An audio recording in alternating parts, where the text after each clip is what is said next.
Hi everyone, my name is Shelley. I work as part of the Access and Outreach team at Jesus College, Oxford. I'm just having this conversation with you today really to follow up on a previous film that we made a couple of weeks ago where myself and our Access Fellow, Dr. Matt Williams, discussed mature students and applying to university. And this is really just to follow up on that conversation. I went to university as a mature student myself, so hopefully I can share a bit of my experience and offer you some advice and guidance.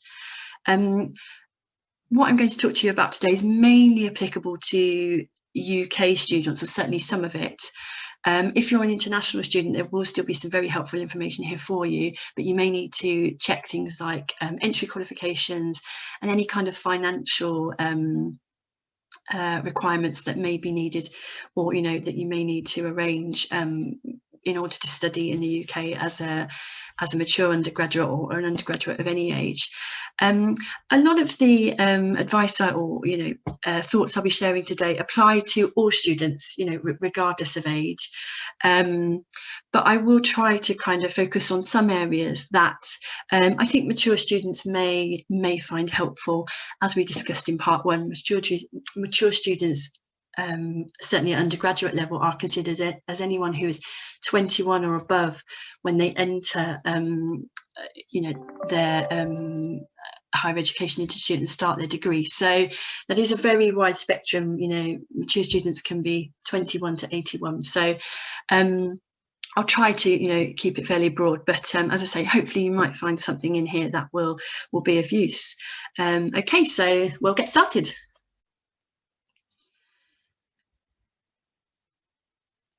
Okay, so I guess the first thing to think about really is which university or which higher education provider, degree provider might be right for you.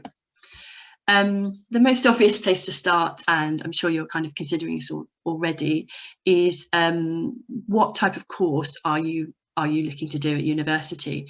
You'll hopefully already will have narrowed that down by the time you're thinking about applications and everything that's involved with that. But if you're kind of at a point where maybe you haven't quite narrowed down your subject choices, that's really somewhere you need to get to.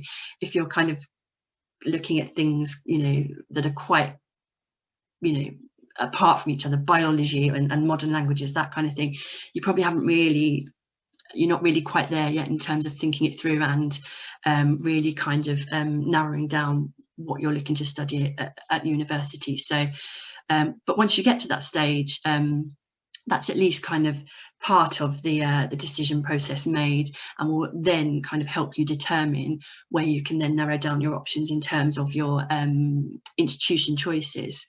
The next thing to then consider is the places that you're thinking about. Do they accept your entry qualifications and or experience that you may be able to bring in terms of the entry qualifications? Now, this will vary across the institutions, and I will talk about that a bit more shortly. But again, that's one of the first important steps you need to consider. The next one I've kind of thought about is individual factors.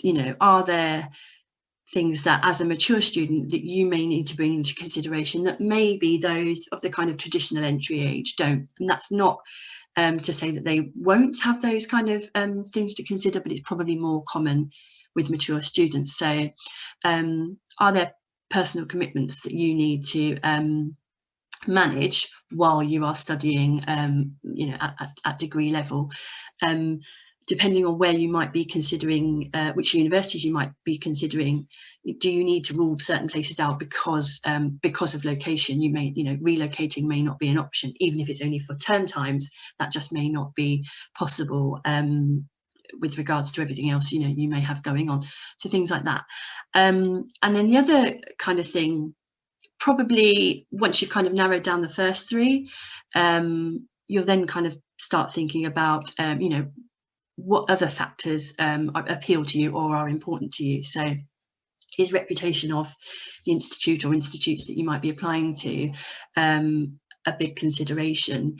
I think that's a a tricky one to advise on, because it's getting the balance, really. I think what's the most important thing is the institute that's right for you, and provides what you are looking for. I wouldn't personally get bogged down too much in the, you know, is this place in the top 10 or whatever list and that kind of thing, because sometimes I think that can kind of you know, overly influence where you might be considering, and that might not be something that you can take into consideration depending on your other, you know, other circumstances. So, but you know, it's definitely something to think about. Are things like size and location are important? As I say, that's going back to, you know, where you're able to actually be at the time you're studying. Facilities and things like that, again, that's really kind of personal preference. But you know, if you're, you know, really into your sports, does it have decent sports facilities, that kind of thing. Again, these things may not be factors that will be particularly important to you, but you know, they are things that some people would like to consider. So one of the things I certainly thought about was, are there other mature students there? And that doesn't necessarily have to be in terms of a huge volume of numbers, but have you been able to find out, you know, are there other mature students there? Is there, you know, a fairly active mature student scene, if you like? That doesn't necessarily have to be super busy or you know, engaged all the time, but are there people at the university that are representing people like you? Is your voice, you know, is your voice being heard at that university? So again, that's something that's worth considering if it's important to you. It's also worth mentioning that if you're considering somewhere like Oxford or Cambridge, that they do have colleges specifically for mature students. So Oxford, for example, Harris Manchester College admits only mature students, both undergraduate and graduate. And I think at Cambridge it's Hughes Hall, St Edmunds College and Wolfson College, I think, who are the mature student colleges. Now, that's not to say you can't apply to any of the others. Absolutely you can, but it's just worth, you know, thinking about and knowing that there are at Oxford and Cambridge there are colleges specifically for mature students. At Jesus College, Oxford, we certainly encourage and welcome applications from, you know, from students of all ages. But it's worth knowing that that, you know, there are other colleges available if you want somewhere that particularly caters for mature undergraduates. If you can, do try and get a visit in to as many places as possible. Again, I understand from my own experience that wasn't always possible because of work commitments and all that kind of thing. If you can't make things like open days, it's always really worth getting in touch with the department perhaps that runs your course, or the admissions team at the institute that you might be interested in, to see if you can arrange a separate visit. Some campuses are sort of quite open, so you can go up and have a look around and all that kind of thing. Others, you know, might be more than willing to, and I'm sure that, you know, they'll be more than willing to have a chat with you, maybe somebody from the department, or, you know, a representative from the course, or another student that they can you know, put you in contact with on the day to show you around and talk about the course, that kind of thing. So it's always worth getting in touch if you can't make something like an open day or a specific prospective applicant day. You know, do ask the questions, because I certainly found that, you know, that the institutes that I went to were more than happy to accommodate me, because I couldn't make other specific university days. Okay, so that's kind of your university, you know, which institutes are you going to think about? I mentioned qualifications and experience, and as I say, this is actually often the trickier area. Some higher education institutes, HEIs, are more flexible than others in terms of what they will accept as your entry qualifications. Usually they might require what they will call recent level 3 qualifications. So recent could be, for example, you sat your A levels, for example, or level 3 qualifications within the last 3 years. Others may be a bit more flexible on that.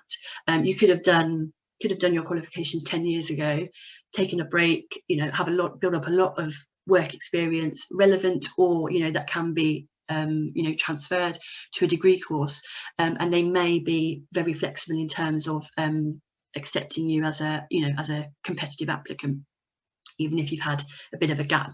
So again, it's worth finding out and making those inquiries. How recent do you have needed to have taken your qualifications? If you aren't yet at the stage where you have the kind of level 3 or equivalent qualifications that may be required by UK universities, what can you start looking into and start doing to get you in a position where you can make a competitive application? So things like access to higher education diplomas are widely popular and are widely accepted across many universities in the UK, including many of the Russell Group universities. It will depend on, you need to check things like the syllabus and does it match what the university is asking, and all that kind of thing. And you can find that out by contacting the department or the admissions teams within the university to check that the access diploma that you might be considering would be, you know, would make you eligible for entry to a particular course. But there's lots of information on university websites. Other universities accept things like foundation degree courses, and for some of these, you know, you might be able to apply for entry to first year of an undergraduate degree course. It doesn't necessarily have to be at the same institute. So again, it's worth finding out where foundation degree courses might be available and what other institutes will accept a foundation degree as a route of entry onto one of their courses. At Oxford in particular, again, we accept or we would consider the qualifications I've already talked about. But one I kind of wanted to make you aware of is the foundation certificate in English or history, which is offered by our department for continuing education. And that's I believe is done on a part-time basis over 2 years. It can be done as distance learning as well. There are some sort of in Oxford or residential elements, if you like, but it's often done at distance as well.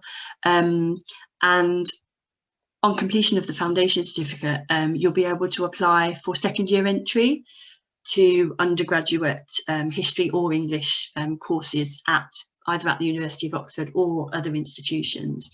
But you will often be eligible for second year entry. So it's worth, you know, if you're interested in those particular subjects, it's worth something having a look into. One thing I should mention is, with all of these kind of different routes into higher education, there can be financial support for some courses and qualification types. So do check out what's available. It may depend on what you've already done before. You may not be eligible for example, for funding for an access to HE diploma if you've already previously done level 3 qualifications. So you know, do find out what's available to you. There's things like advanced learner loans. I think they can be used. That's in England, I should say. It may be different in the other UK nations, but they can be used to fund something like an access to HE diploma, but there are eligibility requirements. So, you know, do your homework and find out what's available to you. Yes, that's just a bit about qualifications and experience. I thought it was useful to kind of talk about the realities really and the practicalities of applying as a mature student. As I say, these aren't exclusive to mature students, but it may be that you will have other things to consider that perhaps the more traditional entry student or a traditional entry age student doesn't. So probably the key one is your current personal circumstances. So that's usually things like jobs or a job, you know, a partner, dependents, whether it's children or you know, caring responsibilities for family members and things like that. You know, these are big major things to consider when you're thinking about applying to university as a mature student. So you know, are you still going to have to work and study? Is that going to be, you know, is that going to be manageable, and how can you make the things sort of work together. Doing a full-time or a part-time degree for the most part is manageable, you know, for those who have other commitments. And certainly I worked when I was doing my degree as well, not full-time, but you know, it is manageable. You also need to be kind of realistic about managing the workload. So again, it's worth finding out when you have to be at university for your what we call direct contact, so for your lectures, seminars, workshops, that kind of thing. You know, how many hours a week is that going to involve when you really do have to be there? And what is more kind of, you know, self-guided and self-directed study that you can do and manage in your own time? You know, so be realistic about that and ask the questions, you know, so that you've got an idea of how, you know, what you're likely to have to manage. It's also really important to find out about residency requirements. So do check institute policies about that. Some will have requirements that say you have to live within a sort of X amount of miles from the university. Now, this may be negotiable depending on your circumstances. So if it says that, do raise the question and ask, you know, I live however far away, but I have, you know, certain responsibilities. I don't want to I don't want to, you know, live at university. Can I, you know, would I still be eligible to apply? It's definitely worth asking that question. It may say you need to live, you know, within a certain radius, but as I say, that often is, you know, can be negotiated as long as you are certain that you can, you know, meet the commitments of the study. And then also the integrating and the social aspects, that wasn't quite as important to me, but it was, you know, it was something I did think about, and I was quite lucky. I did, you know, find a nice social network and a great group of friends and integrated fairly well, you know. But I think a lot of it does actually depend on your other commitments. You may find that you just don't have time, other than kind of getting the studies done and doing what you need to do in terms of the degree course workload. You might not have time to do much of the social and the you know, the other non-academic side of it, and that's absolutely fine either way, you know, whatever works for you. But I would recommend, kind of as I mentioned earlier, seeking out groups and societies within your university that represent you, so that even if you can't necessarily get involved with, you know, sports or clubs or social events, that kind of thing, that you have at least got someone or something there that's providing a voice for you as a mature student. Lots of universities will have diversity committees within their student unions and things like that. So, you know, seek them out and find out who is there to kind of represent you, you know, because that will be a really valuable source of support and guidance. So I think really what I wanted to emphasize, and I hope we kind of got this across in our part 1 video, is that as a mature student, you have so much to offer. Yes, you're not coming in maybe at the kind of typical age or the typical stage, but you really have so much to offer. All of these experiences beyond school learning. Now, that isn't a guarantee of you getting into uni. You still need to demonstrate the academic ability, but you know, you've had chance to develop work-related skills that you can bring to a degree. You know, other personal experiences, skills that you may even, you know, relate directly and be able to transfer directly onto your course, you know, quite specifically. You know, and I think one of the things that I